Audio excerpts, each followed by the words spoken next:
네, 예고해드린 대로 안철수 국민의힘 의원 스튜디오에 모셨습니다. 어서 오십시오. 네, 안녕하셨습니까? 예, 22대 개원했는데요. 개원했는데 개원한 게 아닌 상황이 지금 벌어지고 있습니다. 네, 예. 정말 안타깝습니다. 예, 안 의원님은 의원총회 안 가시고 중진 대책 모임 하셨다고요? 아, 그건 오늘입니다. 예. 어제가 아니죠. 오늘 새벽까지 뭐 거의 의원총회를 했고, 오늘 또 10시에 의원총회를 하고, 예. 12시에는 사선 모임들 이렇게 또 모임을 가졌습니다. 예. 저는 거기에 갔고요. 내일 또 의원총회를 합니다. 10시에. 예. 그렇게 지금 서로 여러 가지 아이디어들 또는 생각들을 모으고 있는 그런 중입니다. 예, 어떻게 대응하신다는 방침인가요, 지금? 일단 지금, 위원장 자리는. 예, 그러니까 아마도 국회가 어떻게 구성이 되는지 그걸 잘 모르시는 분들 위해서 간단하게 설명을 드리면 국회가 이제 시작이 되면 맨 먼저 하는 일이 국회의장을 뽑습니다. 그 다음에는 국회는 워낙 많은 여러 가지 분야에 대해서 각 상임위가 있는데 이제 상임위원장을 1당이 어떤 상임위원장을 할 것인가, 2당이 어떤 상임위원장을 할 것인가 그걸 정합니다. 그렇게 되면 이제 국회가 이제 본격적으로 일을 시작하게 되는데 이번 같은 경우는 민주당이 그대로 밀어붙였습니다. 사실은 이 1당이 뭐라 그럽니까?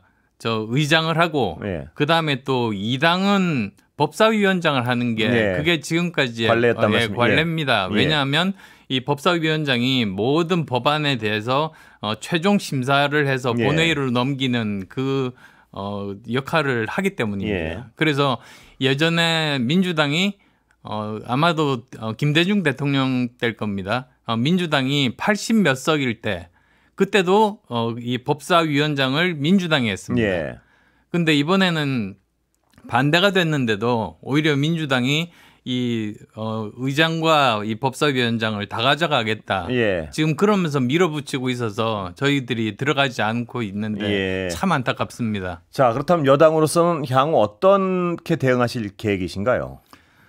그러니까 저희들도 사실은 가장 큰 고민이 저희가 책임 있는 여당 아니겠습니까? 그러면 민생 문제를 해결하기 위해서는 저희들이 반드시 국회에서 여러 가지 활동들을 해야 되는데 지금 현재 민주당에서 밀어붙이고 있는데 과연 거기에 그냥 협조를 할 것인지 이런 부분들을 지금 열심히 논의하고 있는 그런 와중입니다. 안 의원님 보시기에는 이제 의총도 몇 번 하시고 분위기를 많이 보셨을 텐데요. 지금 7개 나머지 상임위도 받지 말고 보이콧하자 뭐 이런 의견도 나오는 걸로 제가 보도를 보고 알고 있습니다. 네, 그렇습니다. 근데 어느 쪽이 다수판가요, 지금 보시기에? 지금은 아무래도 좀 초선 의원분들도 많으시고 강경한 목소리들이 좀 더 많습니다.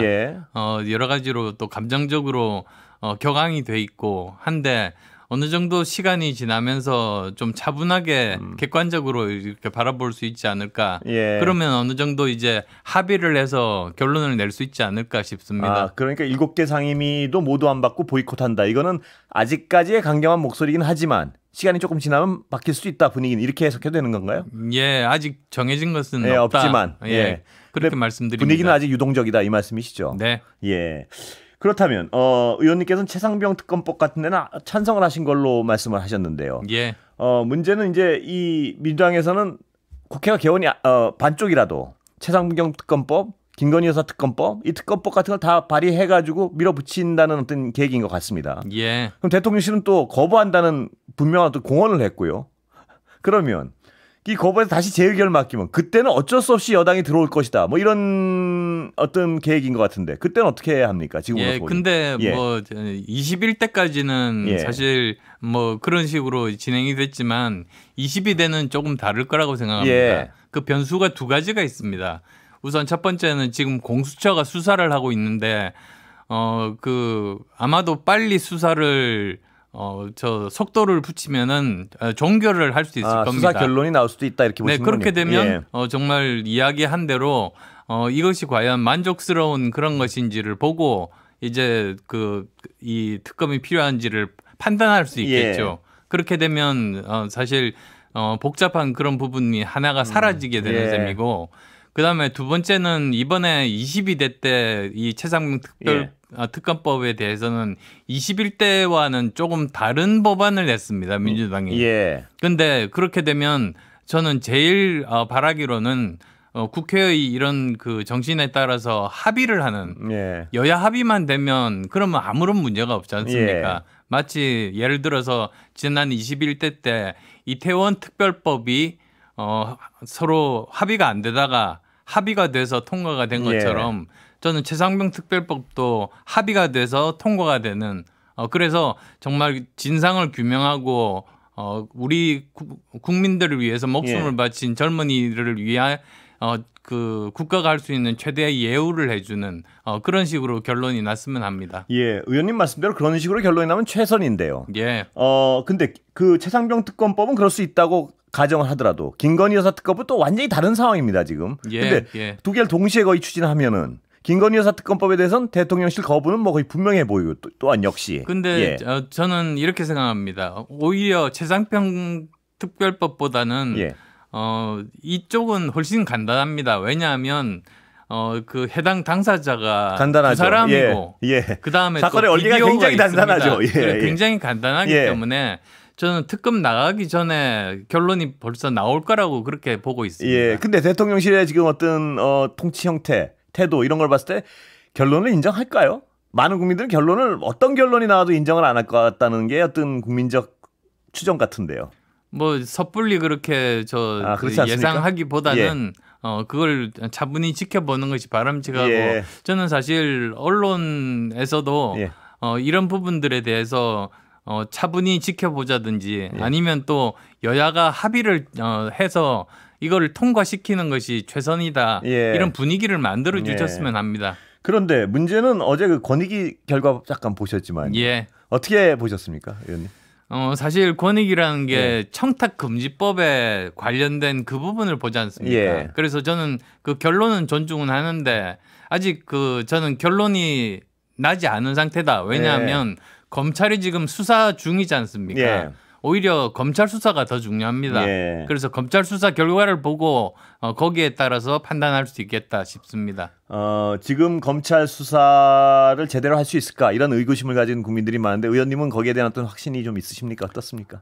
김건희 여사 특검법 같은 경우에. 지금 보면 뭐 여러 가지로 검찰에서 뭐 최상병 건도 그렇고 우리가 몰랐던 내용들이 도중에 이렇게 나오지 않습니까? 이런 것들을 보면 검찰이 이제는 총선 결과도 나왔으니까 어떤 뭐 부담 같은 것들은 없이 정말 그 진실을 위해서 열심히 노력할 것이다. 저는 그렇게 보고 있습니다. 검찰 수사에 대한 아직은 믿음을 가지고 계시군요. 보고 판단하겠습니다. 자, 의원님 그 상임위원회 결정하셨습니까? 아직 못했습니다. 그렇죠? 지금 뭐 민주당에서 다 배정을 한 것 같은데요, 국회의장이. 근데 아직 저는 그 두 곳을 신청했습니다. 1순위, 2순위에서 지금 현재 있는 외통위라든지 외교통일위원회 아니면 또 국방위원회 둘을 신청했습니다. 사실 국방위원회 같으면은 보수의 가장 핵심적인 가치, 보수라기보다 국가의 핵심적인 가치죠. 국민의 생명과 안전을 책임지는 이런 안보에 대한 부분이고요. 그다음에 또 외통위 같으면 지금 현재 우리나라가 미중 과학기술 패권 전쟁 속에서 살아남기 위해서 외교는 거의 우리의 그 정말 안보와도 같다 이런 마음을 가지고 있습니다. 그래서 그 둘 중에서 지금 지도부에서 아마 결정할 겁니다. 어느 쪽을 더 선호하십니까? 둘 중에 마음대로 고르라 그러면? 저는 기본적으로는 제가 지금 경험해보지 못한 그 국방위 쪽이 더 관심이 많습니다. 그리고 또 여러 가지 방산 산업이 발전하고 또 여러 가지 기술에 대한 지식들이 제가 많이 있으니까 이런 부분들에 대해서 공헌하고 싶다는 생각입니다. 국방위 지원하셨다니까 이 질문을 안 여쭤볼 수가 없는데요. 요새 남북 관계 어떻게 보십니까, 의원님? 굉장히 어떤 둘이 그 계단식으로 긴장이 고조되고 있는데요. 어떻게 보면 뭐 한마디로 좀 유치한 수준의 그런 대응을 지금 북한이 하고 있다고 생각합니다. 그런 오물을 풍선에다가 담고 이렇게 하는 건 사실 상상 못했지 않습니까? 참 상상력이 풍부하구나 이제 그런 생각도 합니다만 저는 그렇더라도 그런 것들에 대해서는 단호해야 된다. 거기에 대해서는 또 단호하게 대응을 해야지 다시 그런 일들이 없고 조금씩 수위를 올리다가 어느 순간에는 그렇습니다. 예전에 사실 그 목함 지뢰 건 아마 기억하실 겁니다. 그때도 굉장히 강경하다가 우리가 대북 그 확성기 방송을 하면서 갑자기 또 2+2 회담을 하자고 유화적으로 나온 적이 있거든요. 그런 것과 마찬가지로 이번에도 저는 그 대응은 강경하게 해야 된다 그런 입장입니다. 근데 이 대응을 강경하게 한다고 저쪽에 북한의 속성을 잘 아시겠지만 쉽게 무슨 던지든 그 오물폭탄을 보내지 않거나 쉽게 물러나는 어떤 그동안 관찰을 해보면 말입니다. 어떤 양쪽의 긴장만 고조되는 결과가 되는 거 아닌가요? 혹시 뭐 국지전이랄까 이런 것도 걱정스럽고요. 근데 지금 우리가 대응하는 것 자체가 지금 보면 확성기 대북 방송인데요. 그 효과가 제가 그 전에 들어보니까 생각보다는 굉장히 강하다고 합니다. 그래서 체제를 흔들 정도로 우리 스피커가 굉장히 고성능이어서 10 내지 20km 반경의 사람들은 북한 주민들은 다 들을 수 있지 않습니까? 그리고 또 그것이 또 여러 가지 수단으로 북한 전역에 전파가 되니까 이런 부분들에 대해서는 북한이 정권의 위기를 느낄 만큼 그 아주 효과적인 그런 방법이라고 합니다. 그래서 이런 것들을 막기 위해서도 북한에서 아마도 또 유화적인 제스처로 바꿀 가능성이 충분히 있습니다. 근데 거꾸로 더 강수를 끌고 나올 가능성 때문에 어떤 대화를 해야 한다고 우려하는 측에서는요. 얘기를 하는데. 그러니까 둘 다 대비해야죠. 우리는 거기에 대해서 우리가 물러서지 않는 그런 모습들을 보이면서도 여러 가지 가능성에 대해서 대비를 하는 양쪽이 다 필요할 겁니다. 대화의 필요성은 느끼시는 거죠? 네, 그렇습니다.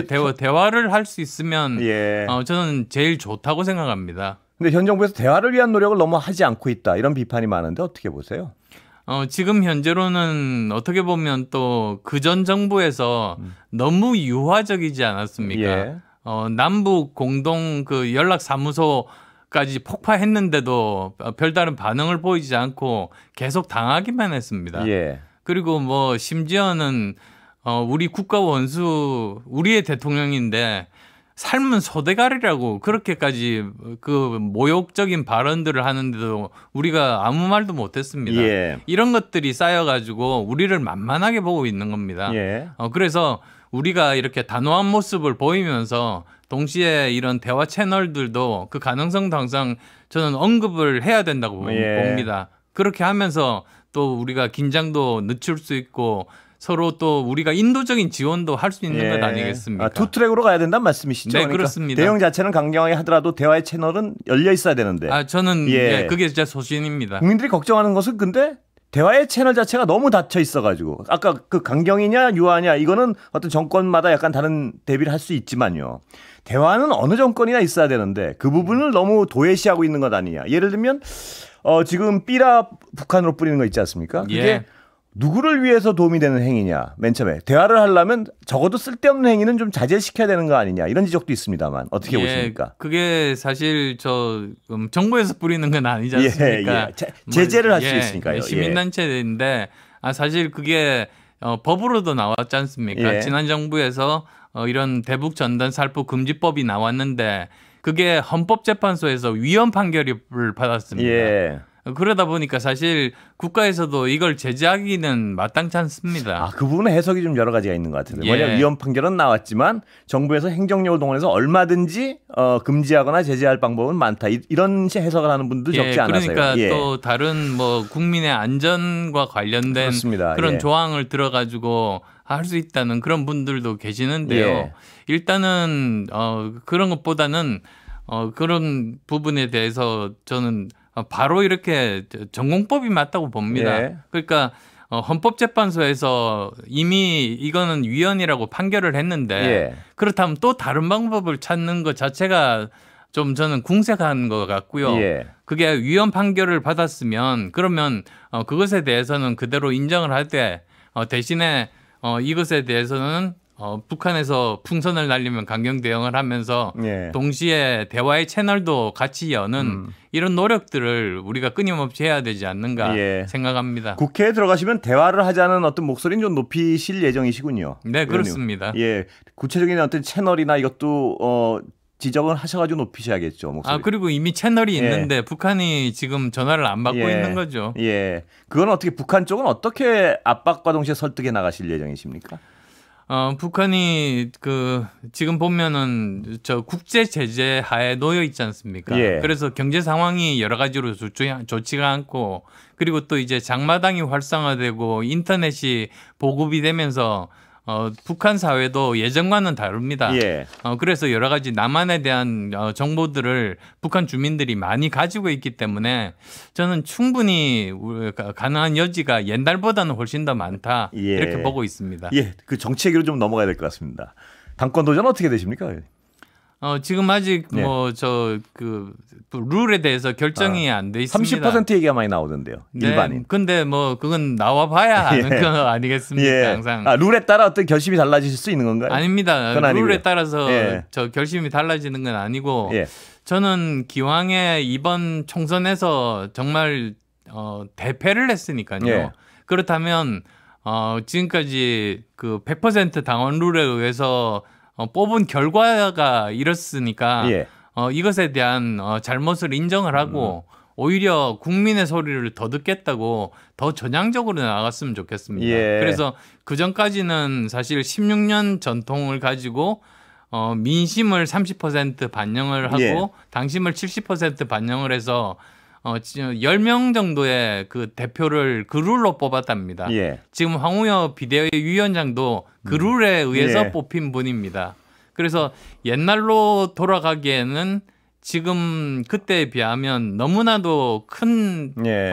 그 국민들로부터 심판을 받았기 때문에 그러면 우리는 좀 더 개방적으로 나가는 것이 옳지 않나. 그래서 예. 저는 5대5를 주장을 했습니다만 예, 그 결과는 이제 발표를 저도 지켜볼 생각입니다. 근데 룰에 따라서 나가시고 안 나가시고 달려 있다는 건 아닌 말씀이에요. 네, 그렇습니다. 결심은 언제쯤 나가고 안 나고에 대한 결심은? 이제 뭐 상황이 어느 정도 정리가 되면 예. 저도 이제 생각을 해보고 정리를 해서 말씀드릴 생각입니다. 나오신 길에 여기서 한번 발표를 해버리시면 뭐 시원하시고 좋을 텐데요. 그러면 다른 기자분들 전부 다 뭐 이거 표현으로 듣고 있으니까요. 예, 표현으로 물 먹게 되니까. 아니 물 먹는 거 아닙니다. 여기서 발표하시면. 한동훈 전 비대위원장 나오는 건 바람직하다고 보십니까? 아니면 바람직하지 않다고 보십니까? 그게 양쪽 측면이 있습니다. 예. 사실 지난 총선 때 뭐 어떻게 됐든 지휘봉을 잡은 분 아니겠습니까? 예. 그러니까 책임이 있죠. 예. 책임이 없다고 볼 수는 없습니다. 근데 과연 그 결과 충분히 성찰을 하고 내가 이런 부분들을 고쳐야 되겠다고 해서 결심을 하면 예. 그러면 그 결단이라든지 또 그에 따르는 결과는 본인이 네. 다 감당해야 될 몫인 거죠. 예. 그리고 또 만약에 그 결과로 지금 나가는 거는 옳지 않다고 예. 생각하시면 또 거기에 대해서도 그렇게 하는 것이고요. 의원님 아쉽게도 시간이 다 돼가는데 딱 한마디만 짧게 여쭤보고 끝내야 될 것 같습니다. 뭘 고쳐야 됩니까? 한동훈 위원장. 한마디로 하면. 저는 국민을 위해서 민생을 어떻게 살리겠다 그런 예. 뭐 미래 비전 이런 것들을 말씀을 하셔야지 예. 무조건적인 야당만을 비판하는 예. 것은 아니다. 예, 여기까지 듣겠습니다. 시간이 다 돼서 감사합니다. 네, 감사합니다. 지금까지 안철수 국민의힘 의원이었습니다. 감사합니다.